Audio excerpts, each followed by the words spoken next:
Hello friends, welcome back to my channel education point. देखो, आज हम लोग करने वाले हैं क्लास 9th का एक छोटा सा टॉपिक। ठीक है, जिस टॉपिक में हम लोग पढ़ने वाले हैं वर्क एंड एनर्जी के बारे में। ठीक है, जिस वर्क एंड एनर्जी में आप लोगों को ये भी बताया जा रहा है जनरली कि वर्क क्या होता है और एनर्जी क्या होता है। ठीक है, इसके बेसिस पे हम लोग पढ़ने वाले हैं। सबसे पहला चीज़ ये समझ लो कि ये क्लास 9th का टॉपिक है। ठीक है, और क्लास 9th में टर्म 2 के लिए है। ठीक है, अब देखो, इसके बेसिस पे अगर कि हम लोग पढ़ें तो इसमें 3 चीज़ों 4 चीज़ों को बहुत ध्यान से पढ़ना पड़ता है। सबसे फर्स्ट में है वर्क। हम लोग पढ़ेंगे वर्क डन। ओके, फिर पढ़ेंगे हम लोग एनर्जी के बेसिस पे। और एनर्जी में फिर हम लोग 2 टॉपिक को डिवाइड करेंगे। वो है एक काइनेटिक एनर्जी। ठीक है, kinetic energy. And second one is जो है वो है आप लोग का पोटेंशियल एनर्जी। ठीक है, potential energy. Okay, clear. Next में काइनेटिक एनर्जी जब कंप्लीट हो जाएगा तो जस्ट उसके बाद हम लोग पढ़ने वाले एक छोटा सा टॉपिक है, वो है पावर। ठीक है, तो इसके बेसिस पे जनरली इस चैप्टर को हम लोग न्यूमेरिकल्स के बेसिस पे हम लोग पढ़ते हैं, क्योंकि न्यूमेरिकल्स ही इसमें ज़्यादातर होता है। चलो, अब स्टार्ट करते हैं वर्क एंड एनर्जी। सबसे फर्स्ट में जो टॉपिक है वो हम लोगों का क्या है, वर्क डन मीन्स वर्क। अगर कि वर्क के बेसिस पे हम लोग समझे तो वर्क होता क्या है, ये चीज़ पहले समझ लेते हैं। ठीक है, देखो, एक एग्जाम्पल सबसे अच्छा है कि अगर कि मान लो कोई भी ऑब्जेक्ट है, किसी ऑब्जेक्ट पे ये हॉरिजॉन्टल डायरेक्शन में है, इट मीन्स यहाँ पे ग्राउंड पे है, और अगर हम लोग इस साइड से फोर्स लगा दें तो ये ऑब्जेक्ट क्या करेगा, मूव करना स्टार्ट करेगा इस डायरेक्शन में। अगर वो मूव करना डायरेक्शन इस डायरेक्शन में वो मूव करना स्टार्ट किया, इट मीन्स हम कह सकते हैं इस पे फोर्स लगा, और फोर्स लगने की वजह से इसका डिस्टेंस कुछ कवर हुआ। ठीक है, ये पहला चीज। दूसरा चीज, आपको अगर वर्क डन को समझना है तो हमेशा याद रखना इस चीज को, work is done when when a force when a force produces motion। कहने का मतलब सीधी सी बात है, हम लोग वर्क डन बोल सकते हैं क्या, कि जब कोई फोर्स लग रहा है किसी ऑब्जेक्ट पे और वो क्या कर रहा है, मोशंस में कन्वर्ट हो जा रहा है, तभी हम लोग इसको क्या बोल सकते हैं, वर्क बोल सकते हैं। ये क्लियर रखना। ठीक है, और हम लोग तभी कह सकते हैं वर्क तभी हो रहा है, ये भी हम लोग कह सकते हैं इसके बेसिस पे कि when ever a force makes a body move. ठीक है, ये भी कह सकते हैं when ever a force whenever a force makes makes a body move makes a body move, then work is said to be done, work is said to be done। ठीक है, हम लोग ये कह सकते हैं। ठीक है, और आपको ये चीज पता है जब कभी भी हम लोग वर्क करते हैं तो हम लोगों को सबसे ज्यादा जो नेसेसिटी होता है, जो सबसे ज्यादा जरूरत होता है, वो क्या है। तो इसके बेसिस पे एक पॉइंट हम लोग ये भी लिख सकते हैं, when work is done when work is done an an equal amount of equal amount of energy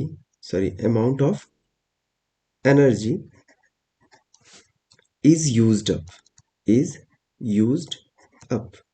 okay, हम लोग ऐसा कह सकते हैं। इट मीन्स जब कभी भी किसी, मान लीजिए ये ऑब्जेक्ट है, ए ऑब्जेक्ट है, इस ऑब्जेक्ट पे जब हम लोग कोई किसी तरह का कोई फोर्स लगाए और उस फोर्स के अकॉर्डिंग आपको ये चीज समझ में आ गया कि ये मूव किया। ठीक है, जब ये मूव किया तो आपको ये चीज क्लियर हो जाना चाहिए यहाँ पे कि जरूर आप कहीं ना कहीं आप एनर्जी, फोर्स किसके थ्रू लगा, फोर्स हम लोगों का हमेशा एनर्जी के ही थ्रू लगा। तो यानी कि हम लोगों के लिए सबसे इंपॉर्टेंट पार्ट जो होता है वो क्या होता है, वर्क डन के टाइम में एनर्जी यूज होता है, और आप उतना ही वर्क डन कर सकते हो जितना एनर्जी आप यूज कर रहे हो। इट मीन्स इसके अकॉर्डिंग हम लोग ये भी तो कह सकते हैं कि वर्क डन, जो भी हम लोग वर्क डन करते हैं वो work done equal to amount of energy used हो सकता है, amount of energy used up, amount of energy used up. ठीक है, हम लोग ये भी कह सकते हैं। क्लियर है। चलो, अब इस सिंपल सी लैंग्वेज को अगर के कन्वर्ट करें तो work done is equals to amount of energy, it means energy. हम लोग ऐसा लिख सकते हैं, work done is equals to energy, सबसे इंपॉर्टेंट पार्ट। ठीक है, तो इस चीज को याद रखोगे, ये work done is equals to क्या बोला गया, एनर्जी को बताया गया है। और एनर्जी के ही बेसिस पे हम लोग इस टॉपिक को और भी आगे और वर्क डन को भी हम लोग क्लियर करते हैं, ठीक है। ओके, चलो अब हम लोग आगे की ओर बढ़ते हैं, ठीक है। देखते हैं work done is equals to amount of energy used up. अब यहाँ पे इसके बेसिस पे जो डिफिनेशन है उसके अकॉर्डिंग हम लोग और भी डिफिनेशंस लिख सकते हैं, और वो डिफिनेशंस क्या क्या है उसके बेसिस पे देखेंगे, ठीक है। सबसे इंपॉर्टेंट पार्ट, वर्क डन हमेशा क्या करता है, किसी भी ऑब्जेक्ट में मोशन को प्रोड्यूस करता है, ठीक है। अब देखोगे, अब आपके लिए सबसे इजी टर्म्स जो हम लोग वर्क डन को कह सकते हैं, या फिर वर्क डन किस पे डिपेंड करता है। आपको पता है कि अगर कोई ऑब्जेक्ट है, मान लीजिए कोई छोटा सा एक ऑब्जेक्ट बनाया जाए, ये एक ऑब्जेक्ट है, और इसी ऑब्जेक्ट पे जब हम लोग फोर्स लगाए, तो फोर्स लगाने की वजह से ये ऑब्जेक्ट इतना दूर तक ट्रैवल कर पाया, ठीक है। जब ये ऑब्जेक्ट किसी हॉरिजेंटल डायरेक्शन पे था, मीन्स हॉरिजेंटल ग्राउंड पे था, ये देखो हमने टच नहीं किया है, ऑब्जेक्ट को टच कर सकते थे, ठीक है। और जैसे ही किए, तो इसकी वजह से ये ऑब्जेक्ट जो यहाँ पे स्टैंड बाय में था, मतलब जब खड़ा था ये ऑब्जेक्ट यहाँ था, तो उस वक्त यहाँ से इसको यहाँ तक डिस्टेंस ट्रैवल करने में मान लो एस डिस्प्लेसमेंट किया या डिस्टेंस ट्रैवल किया, ठीक है। और इसके अकॉर्डिंग यहाँ का जो हम लोग कह सकते हैं इसका position, initial position of the body है, इनिशियल पोजीशन है इस ऑब्जेक्ट का, ये कह सकते हैं। और ये क्या हो गया, ये फाइनल पोजीशन पे पहुंच गया, फाइनल पोजीशन पे पहुंच गया, ठीक है। उसके अकॉर्डिंग अगर देखा जाए, हम लोग क्या किए थे, इस पे कोई किसी फोर्स को हम लोग अप्लाई किए थे, ठीक है। किसी फोर्स को अप्लाई किए थे जिसकी वजह से इसकी मोशन इस डायरेक्शन में, जिस डायरेक्शन में फोर्स लगाया गया उसी डायरेक्शन में मोशन भी मूव किया। तो इसके अकॉर्डिंग हम लोग यहाँ पर जो समझ में आ रहा है, इसके अकॉर्डिंग हम लोग क्या क्या कह सकते हैं इस डाटा से, ये देखोगे। सबसे फर्स्ट पार्ट जो हम लोग कह सकते हैं, द वर्क डन जो यहाँ पे हो रहा है फोर्स के थ्रू ऑब्जेक्ट, वो डिपेंड करता है किस दो फैक्टर्स पे। तो हम लोग इस चीज को हम लोग कैसे लिख सकते हैं, इस चीज को देखेंगे, ठीक है। देखो, हम लोग लिख सकते हैं द वर्क डन, सबसे important part, the work done, the work done by a force, by a force on a body, on a body depends on two factors, दो फैक्टर्स पे ये डिपेंड करता है, ठीक है। और दो फैक्टर्स क्या क्या है उसके बेसिस पे। तो फर्स्ट जो है, ये आपको पता है कि वर्क डन के लिए सबसे इंपॉर्टेंट चीज है वो है फोर्स। तो हम लोग ऐसा लिख सकते हैं मैग्नीट्यूड। अब मैग्नीट्यूड ये क्या है, ये आप लोग को पता होगा, magnitude it means numerical value को बोला जाता है। तो magnitude of the force, first first factor जिस पे डिपेंड करता है, एंड सेकंड जो है वो क्या है, उस पार्ट को हम लोग देखेंगे, ठीक है। कुछ न्यूमेरिकल्स को भी हम लोग कर लेंगे इस चैप्टर में, ज़्यादा इजी होगा। अब सेकंड जो है वो कहते हैं distance, distance through which the body, distance through which the body moves, body moves, ठीक है। ये क्लियर है, ठीक है। अब देखो, इसके अकॉर्डिंग, और ये हमेशा इन द डायरेक्शन ऑफ फोर्स कह सकते हैं, अपोजिट भी हो सकता है, कोई दिक्कत नहीं है। अब देखो डिफिनेशंस अगर कि हम लोग करें, डिफाइन करने की कोशिश करें अगर कि वर्क डन को, तो हम लोग नॉर्मली ऐसा कह सकते हैं कि work done in moving, work done in moving a body, moving a body is equal to the product of, is equal to the product of force, force exerted on the body, exerted on the body, and the distance traveled,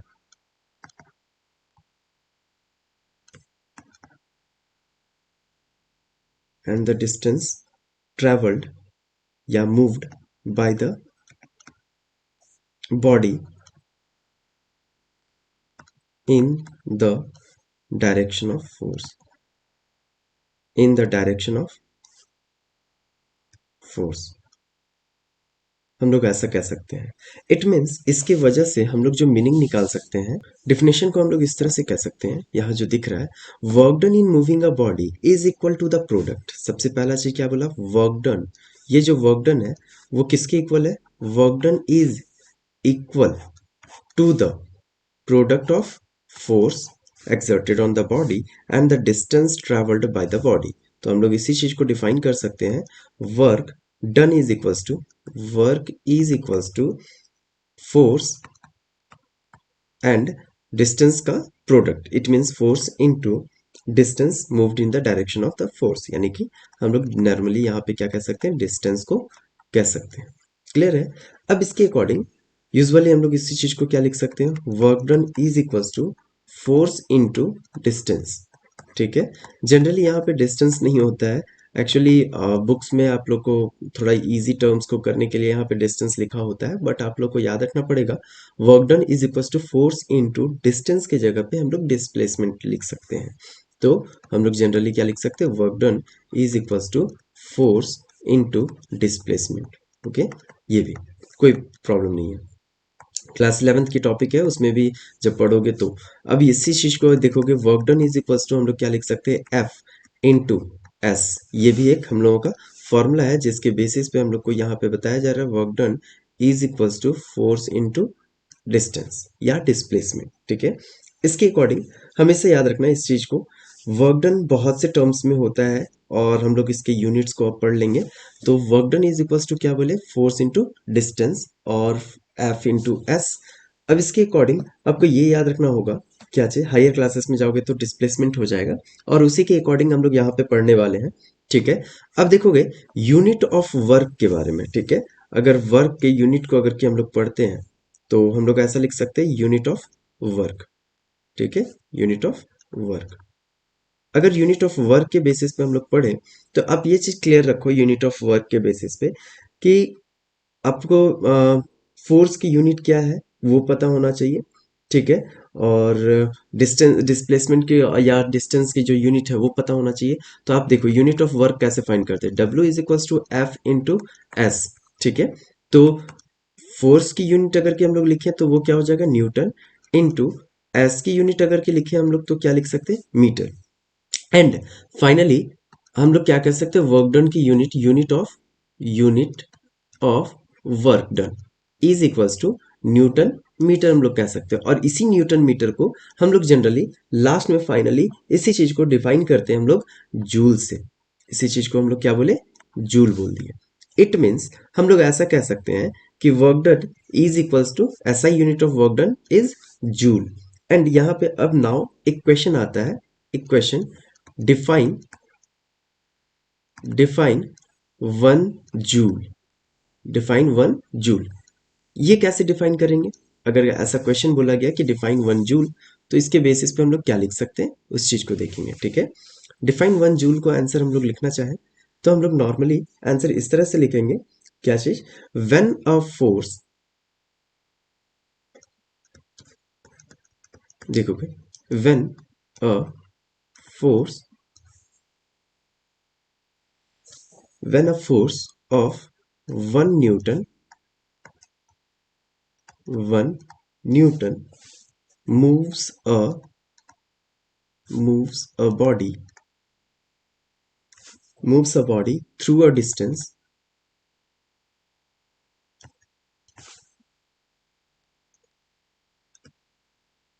through a distance of 1 meter, of 1 meter in its own, in its own direction, direction, then the work, then the work done, then the work done is known as, is known as 1 joule. ये हम लोग कह सकते हैं। It means हम लोग normally समझे तो एक ऑब्जेक्ट है जिस पे फोर्स लगाया जा रहा है 1 न्यूटन का। ठीक है। और ये जो डिस्प्लेसमेंट कर रहा है, फाइनल पोजीशन जो इसका पहुंच रहा है, ये फाइनल पोजीशन है एंड ये इनिशियल पोजीशन है। अगर इसके बेसिस पे मोशन ये ऑब्जेक्ट करे और मोशन इस डायरेक्शन में कर रहा है कि इसकी जो डिस्टेंस डिस्टेंस ट्रेवल्ड है यहाँ से इसको इस डिस्टेंस में जो ट्रैवल करना पड़ा वो टोटली 1 मीटर ही करना पड़ा। तो इसके according work done is equal to force into displacement या डिस्टेंस। इसके according force is equal to हम लोगों ने 1 न्यूटन दिया। 1 newton and 1 metre is equal to value 1 newton metre, जिसके वैल्यू को हम लोग क्या लिखते हैं फाइनली 1 जूल लिख सकते हैं, क्योंकि यहाँ पे जो न्यूटन मीटर है उसी का वैल्यू कितना होता है, जूल होता है। क्लियर है। अब देखो बच्चों, यहाँ पे हम लोग जो पढ़ने वाले हैं तो SI unit of work is joule हम लोग पढ़ चुके हैं। अब यहाँ पे याद रखना हमेशा, यहाँ पे कुछ ऐसा भी टर्म्स आता है जैसे आपको अगर कि बोला जाए कोई ऑब्जेक्ट है वर्क डन अगेंस्ट, अब हम लोग जो पढ़ने वाले हैं वो पढ़ने वाले हैं वर्क डन अगेंस्ट। यहाँ पे हम लोग क्या पढ़ने वाले हैं, वर्क डन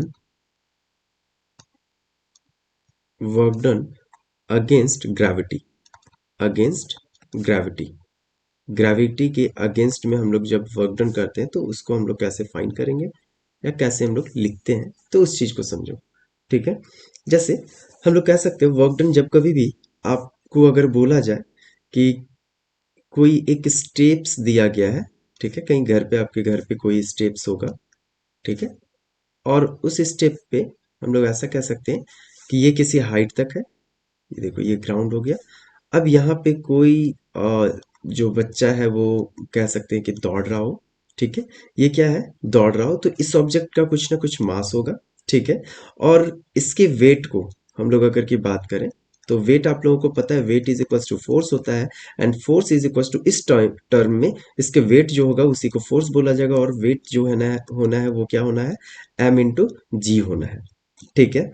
इसके अकॉर्डिंग, और ये अगर किसी हाइट को टच करता है इट मीन्स हम लोग ऐसा कह सकते हैं कि ये किसी ऑब्जेक्ट यहाँ फाइनल पोजीशन पे पहुंच चुका है या फिर यहाँ पे प्रेजेंट है। तो ये जो टोटल वर्क डन करने वाला है वो क्या हो जाएगा, यहाँ पे ये किसी हाइट तक है। तो आपको पता है work done is equals to, जब कभी भी किसी बॉडी को आप लिफ्ट करो तो इसके टर्म्स में हम लोग क्या कहते हैं, इस चीज को देखो कह सकते हैं, यहाँ पे डिफिनेशन पहले समझोगे। डिफिनेशन क्या है, वर्क डन अगेंस्ट ग्रेविटी। तो कहते हैं यहाँ पे वर्टिकली अपवर्ड्स जब किसी चीज को उठाएंगे उस वक्त, तो वेन एवर, एक सेकंड मैं पेन चेंज कर लेता हूँ। Okay,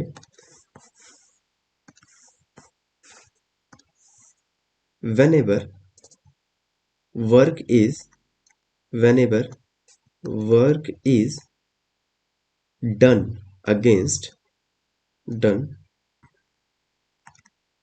against gravity, against gravity, the amount of, the amount of work done, the amount of work done is equal to, is equal to the product of, is equal to the product of weight, is equal to the product of weight. यहाँ पे याद रखना wait का मतलब कितना है, M into जी, ये इसका मतलब है यहाँ पे। ठीक है, weight, weight of the body, weight of the body and vertically, and vertical distance travelled, vertically distance travelled, या फिर हम लोग कह सकते हैं vertical distance through, through which the body, through which the body is lifted. ठीक है, मान लो कोई ऑब्जेक्ट है उसको उठाया जा रहा है किसी ऑब्जेक्ट तक, किसी हाइट तक, तो उसके अकॉर्डिंग उसके फॉर्मूला के या फिर डेफिनेशन के अकॉर्डिंग हम लोग ये लिख सकते हैं कि जब कभी भी किसी भी वर्क को अगर कि हम लोग करते हैं और अगेंस्ट ग्रेविटी हो रहा है, इट मीन्स किसी ऑब्जेक्ट को हम लोग अब ऊपर के डायरेक्शन में उठा रहे हैं, ठीक है, हाइट पे, तो work done is equal to the product of the body and sorry product of the weight of the body. Weight means M into G, यहाँ पे बता दिया गया है। ठीक है, तो इसके अकॉर्डिंग हम लोग क्या लिख सकते हैं, work done, work done in lifting a body, in lifting a body, is equals to क्या हो जाएगा, in lifting a body is equals to weight of the body, weight of the body into vertical distance, ठीक है, into vertical distance,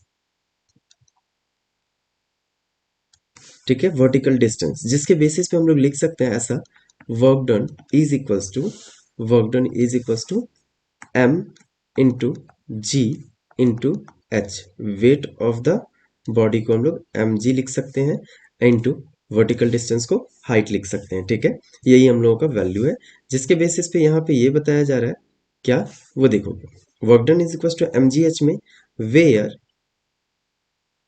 where W is equals to work done, W is equals to work done, ठीक है, and M is equals to mass of the, sorry, mass of the body, okay, mass of the body, and G is equals to acceleration due to gravity, आपको पता है gravity हमेशा acceleration, sorry, अर्थ हमेशा कोई ना कोई ग्रेविटी एक्सेलेरेशन से खींचता है, एक्सेलेरेशन ड्यू टू ग्रेविटी ऐसा लिख सकते हैं, ठीक है, ये पता है तो फिर इसी के अकॉर्डिंग ये हो जाएगा, क्लियर है। अब यहाँ पे m हो गया, g हो गया, एंड h फाइनली लिख सकते हैं, हाइट,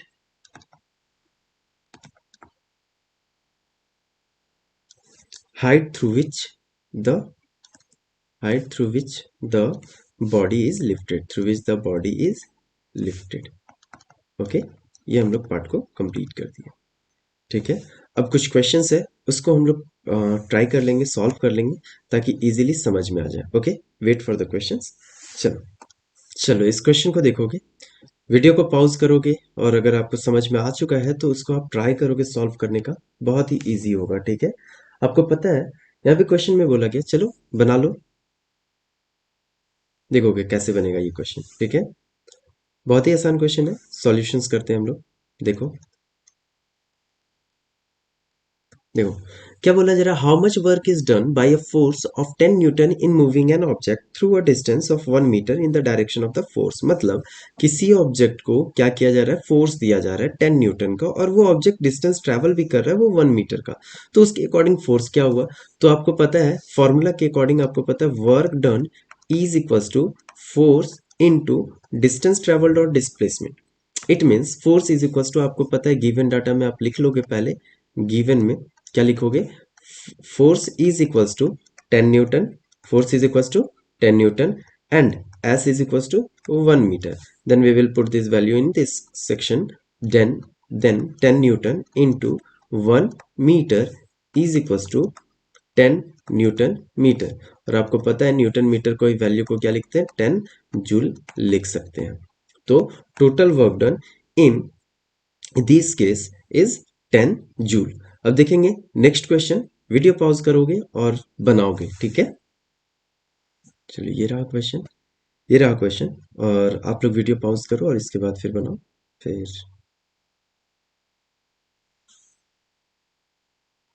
चलो देखें कैसे हम लोग सॉल्यूशन करते हैं, ठीक है, इसके बेसिस पे सॉल्यूशन इजी है, इसमें कुछ करना तो है नहीं, ठीक है, चलो देखो, कहते हैं ये याद रखना यहाँ पे इस क्वेश्चन में, calculate the work done in lifting 200 KG of water, अब आप भी सोचो कि अगर कि 200 केजी का कोई वाटर को हम लोग किसी बकेट में ला करके किसी एक क्या बोलते हैं लिफ्ट कर रहे हैं, लिफ्ट कर रहे हैं it means against the gravity work कर रहे हैं, और अगर कि अगेंस्ट द ग्रेविटी हम लोग वर्क कर रहे हैं तो उसके अकॉर्डिंग हम लोगों का जो फॉर्मूला होगा वो चेंज कर जाएगा, वर्क डन इन लिफ्टिंग, यहाँ पे work done is equal to क्या लिख सकते हैं, m into G into H लिख सकते हैं, जहाँ पे आपको पता है कि m is equal to mass of the body होता है और मास जो है वो कितना है 200 केजी दिया गया है, एंड g का वैल्यू आपको क्वेश्चन में ये भी दे दिया गया है कि 10 मीटर पर सेकेंड स्क्वायर हम लोग लिख सकते हैं, and height is equals to क्या है 6 मीटर डिस्टेंस ट्रेवल किया गया मीन्स हाइट वर्टिकली अपवर्ड, तो इसके अकॉर्डिंग जो वैल्यू होना है work done is equals to हम लोग क्या लिख सकते हैं m into G into H, अगर इसके अकॉर्डिंग सॉल्यूशन करें तो 200 KG into 10 metre per second square into 6 metres, ठीक है, इसके अकॉर्डिंग सॉल्यूशन करना स्टार्ट करें तो 200 इंटू 10 इंटू 6 करें तो 2000 इंटू 6 हो जाएगा, और KG metre per second square into metre हो जाएगा। ये पता होना चाहिए कि 12 टोटल वैल्यू कितना गया, 12,000 आ गया। एंड 12,000 के अकॉर्डिंग यहाँ पे केजी मीटर पर सेकंड का यूनिट होता है न्यूटन एंड मीटर। तो न्यूटन मीटर को फाइनली हम लोग क्या लिख सकते हैं, 12,000 जूल लिख सकते हैं। समझ में आया बात को? देख लो, वीडियो पॉज कर लो और कॉपी में नोट डाउन कर लो। आपको नोट्स भी कंप्लीटली मिलता चला जा रहा है और आप लिखते भी चले जाओ। इसके लिए फिर एक्स्ट्रा टाइम देने का जरूरत नहीं है। क्लियर है अगर समझ में आ रहा है तो? ठीक है, अब देखते हैं तीसरी क्वेश्चन के टुवर्ड्स हम लोग देखेंगे कैसा क्वेश्चन है। चलो देखो, वीडियो को पॉज कर लो, ये रहा क्वेश्चन आपके पास और बनाओ, देखो उसके बाद फिर।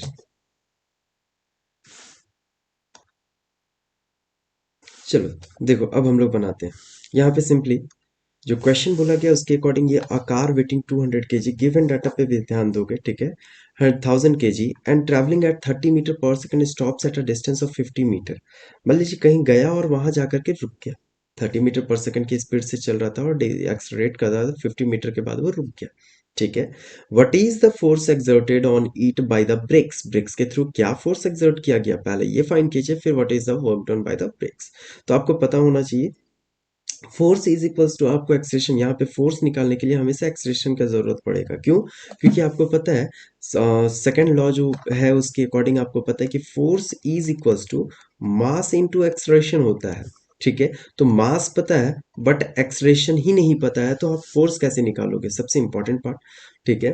तो इसके लिए एक्सलेशन निकालना जरूरी है। तो आप लोग को पता है इनिशियल वेलोसिटी यू जो है, यू का वैल्यू हम लोग क्या लिख सकते हैं, 30 मीटर पर सेकेंड, ठीक है। और फाइनल वेलोसिटी, फाइनली ये स्टॉप हो गया था, तो स्टॉप हो गया तो v का वैल्यू 0 लिख सकते हैं और हम लोग क्या लिख सकते हैं यहाँ पे, the car stops, okay, the car stops, ठीक है। अब इसके अकॉर्डिंग v का वैल्यू पता चल गया, अब एक्सेलरेशन निकालना है, तो एक्सेलरेशन कैसे निकाले, टू, ठीक है। तो इसके लिए हम लोग क्या कर सकते हैं, डिस्टेंस आपको पता है, distance is equal to 50 metre, okay. तो हम लोग एक फॉर्मूला जानते हैं, हम लोग वी नो दैट, हम लोग इस चीज को पढ़े हुए, वी नो दैट, क्या पढ़े हुए हैं बता दो भाई, V square is equals to you square plus 2as। आप लोग कैलकुलेट कर सकते हो तो तुरंत कैलकुलेट कर लो, वी स्क्वायर यानी इस, इट मीन्स 0 का square, is equals to you square, it means 30 का square plus 2 into a into 50, जिसके वैल्यू को हम लोग अगर के सॉल्यूशन करें तो हम लोग डायरेक्टली इस चीज को लिख सकते हैं क्या, 100a इज इक्वल्स टू 900, ठीक है। ये हम लोग लिख सकते हैं और वैल्यू माइनस में होना चाहिए। अब इसके अकॉर्डिंग यहाँ से a का वैल्यू निकाल ले, तो a का वैल्यू कितना हो जाएगा, -9 हो जाना है, ठीक है। -9 मीटर पर सेकंड स्क्वायर। आपको याद होगा ये ऑब्जेक्ट जो है वो रिटार्ड कर रहा है, ठीक है, ये ऑब्जेक्ट रिटार्डेशन में है, ठीक है। अब इसके अकॉर्डिंग जब हम लोगों को इतना वैल्यू पता चल ही चुका है, तो आपको पता है फोर्स जो होगा, यहां से हम लोग सॉल्यूशन कर लेते हैं, ठीक है। Force is equal to mass into acceleration, और आपको मास पता है, ठीक है, मास पता है, ठीक है, mass is equal to 1000 KG and acceleration is equals to -9 meter per second square, then force is equals to mass into acceleration, it means 1000 multiplied by -9, ठीक है। तो वैल्यू आ जाएगा 9000 newton, okay, 9000 newton force is equals to. जब ये value पता चल ही गया तो आपको पता होना चाहिए कि यहाँ पे ब्रेक्स जो लगा रहा था उसके अकॉर्डिंग वर्क डन, तो work done is equals to होता है force into distance, then force is equals to 9000, यहाँ पे हम लोग पुट कर देंगे 9000 न्यूटन मल्टीप्लाइड बाई एस का वैल्यू जो होना है वो आपके पास पता है 50 मीटर, ठीक है। उसके अकॉर्डिंग हम लोग सॉल्यूशन करें तो क्या हो जाएगा, 450000 जूल, ओके। इसी पार्ट को हम लोग ऐसा भी लिख सकते हैं, 4.5 into 10 to the power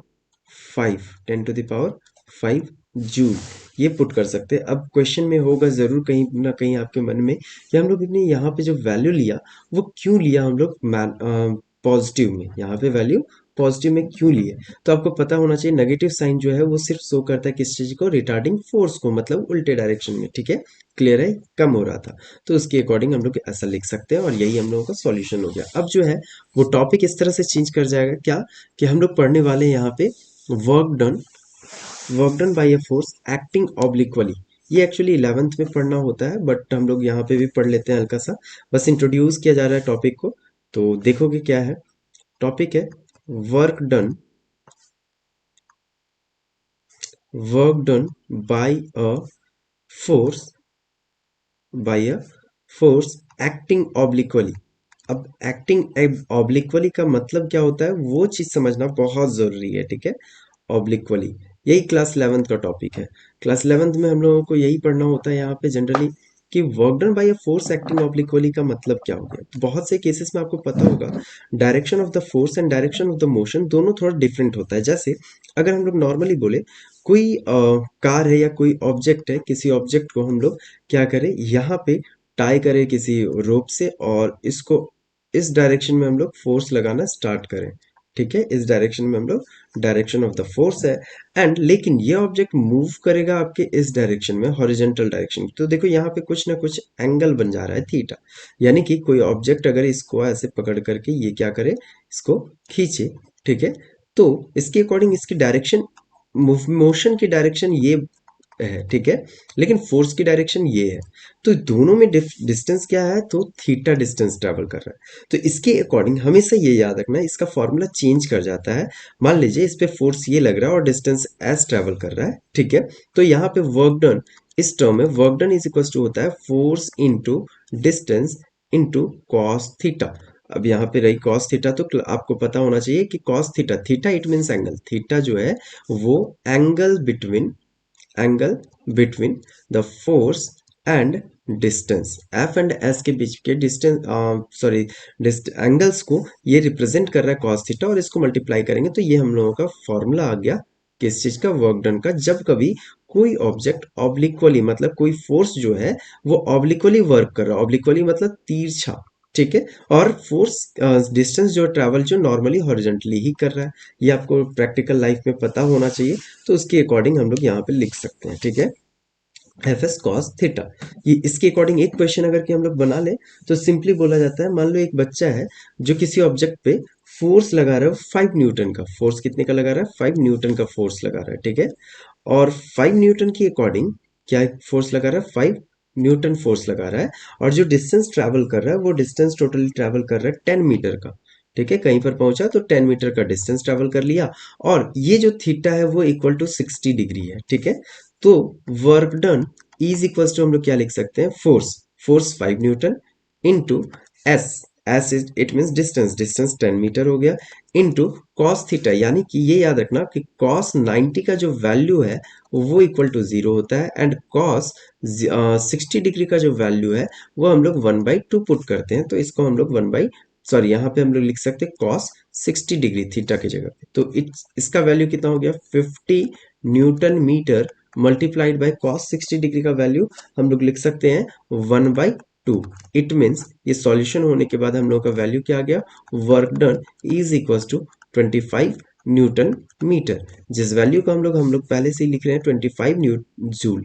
okay, ये हम लोगों का वैल्यू, तो ये याद रखना, ये टॉपिक बहुत ज्यादा इंपॉर्टेंट नहीं है क्लास 9th के लिए, लेकिन आप क्लियर रखोगे कि ये भी फॉर्मूला हम लोगों को पढ़ना है।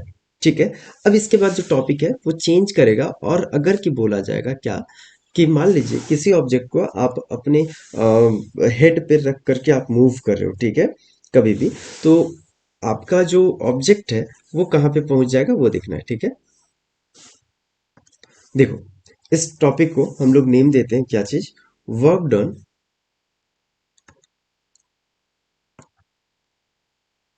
Work done when the, when the force acts at acts at right angle, acts at right angle to the direction, to the direction of motion। ठीक है, ये हम लोगों का topic.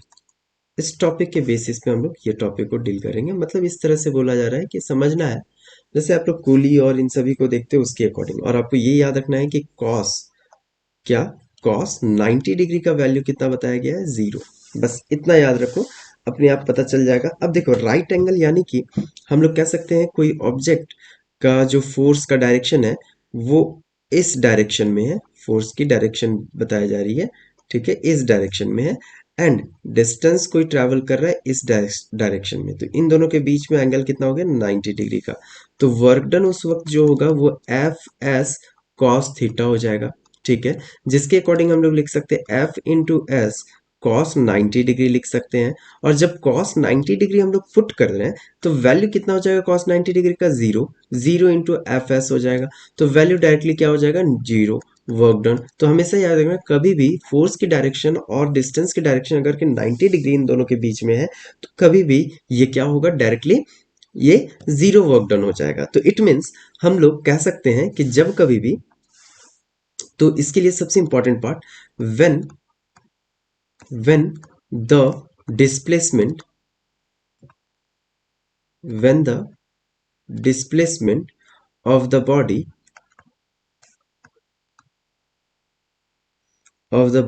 is perpendicular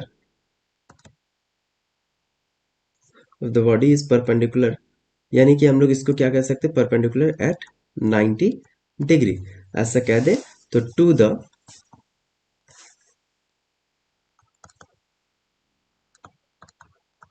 to the direction of force to the direction of force, no work is done, ठीक है। मतलब सीधी सी बात है, हम लोग डिस्प्लेसमेंट जब कभी भी किसी भी बॉडी का परपेंडिकुलर होगा और 90 डिग्री के डायरेक्शन में ऑफ फोर्स रहेगा तो उसमें हमेशा वर्क डन 0 ही होगा, ठीक है। दूसरा एक और है जिसमें हम लोग ये भी बोलते हैं, यहाँ पे हम लोग क्या कह सकते हैं कि the work done on a body, the work done on a body moving in a circular moving in a path circular path is also zero, also zero.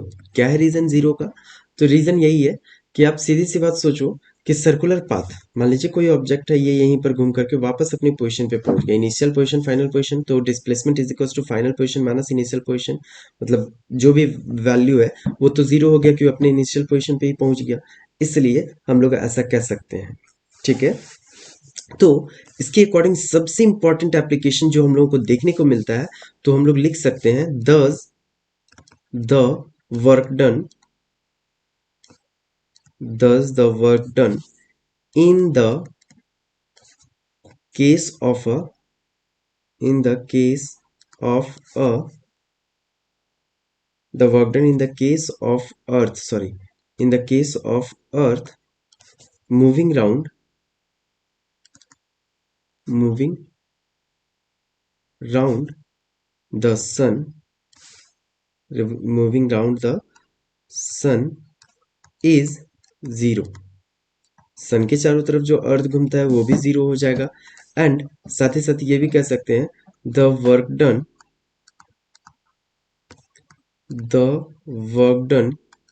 in the case of a satellite in the case of a satellite moving round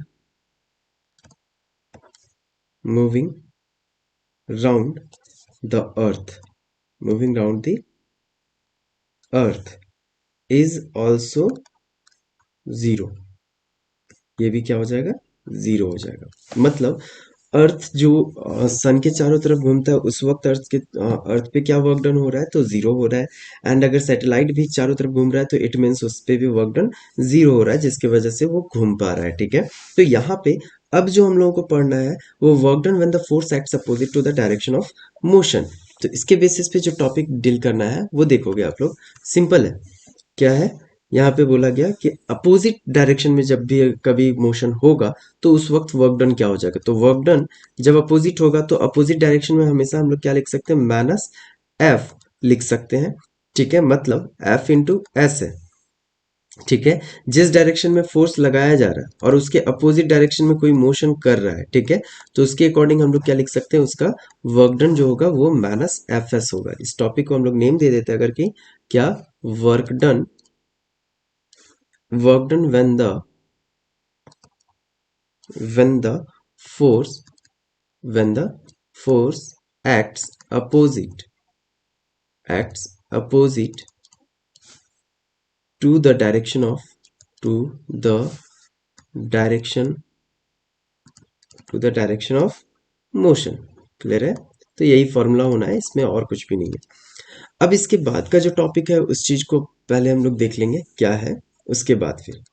ठीक है, यहाँ पे positive topic है, positive negative, positive negative and positive negative and zero work. ठीक है, zero work के बारे में। तो जीरो वर्क आपको पता है सारा चीज, उसके अकॉर्डिंग हम लोग क्या लिख सकते हैं वो देखेंगे। देखो, सबसे पहले में वर्क डन इज पॉजिटिव, तभी हम लोग पॉजिटिव कह सकते हैं, नेगेटिव कह सकते हैं, जीरो कह सकते हैं जब कोई फोर्स जो है वो एक्टिंग करेगा इन the direction of motion of the body. मतलब मोशन के फोर्स उसी डायरेक्शन में काम कर रहा है और जो मोशन हो रहा है ऑब्जेक्ट का वो उसी डायरेक्शन में होगा जिस डायरेक्शन में फोर्स लग रहा है, और उसके अपोजिट में अगर लगा, force acts opposite to the direction of the motion, तो हम लोग कभी नहीं कह सकते हैं कि वहाँ पे पॉजिटिव होगा, वहाँ हमेशा नेगेटिव होगा। एंड जीरो का तो अभी आप लोग देख चुके, सैटेलाइट अर्थ ये सब के सब क्या है, राइट एंगल्स पे मूव करते हैं, जिसकी वजह से डायरेक्शन ऑफ द मोशन जो होगा वो क्या हो जाएगा, जीरो, सॉरी, जो वर्क डन होगा वो फाइनली क्या हो जाएगा, जीरो हो जाएगा। यहाँ पे हम लोग का टॉपिक खत्म हो जाता है, हम लोगों का वर्क। ठीक है, बट अब हम लोग पढ़ेंगे वो है एनर्जी। अब हम लोग अगली वीडियो में इसी टॉपिक के बारे में, एनर्जी के बारे में हम लोग पढ़ेंगे, क्या है काइनेटिक एनर्जी, पोटेंशियल एनर्जी और फिर पावर।